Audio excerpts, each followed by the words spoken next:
You're about to see the latest results of the Jackson County Gang Assessment. It's a more scientific way of identifying gang problems in your neighborhood.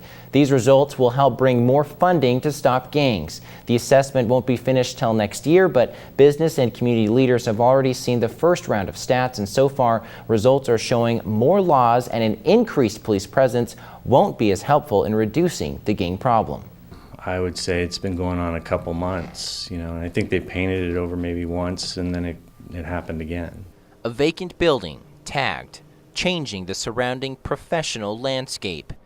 Mike Mastroni is a branch manager at an insurance agency in Medford.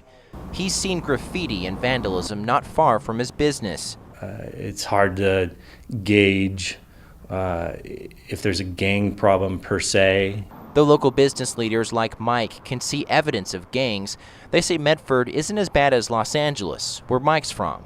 Our Medford police do a great job of trying to monitor these things, but is there a gang problem? I don't think so.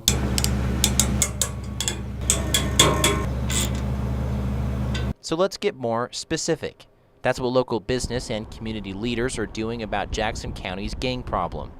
Brad Russell at the YMCA has gathered input from more than 60 leaders in the county.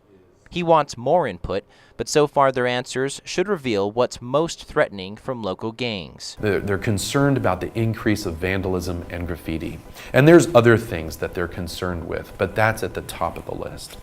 In answer to what could help improve the gang situation, mentoring, job training for young adults, and more parent involvement. But in contrast to what Mike said, the survey also shows most respondents don't think or don't know if they're satisfied with the current response to gangs. Less on this list was like more police presence, new laws and ordinances.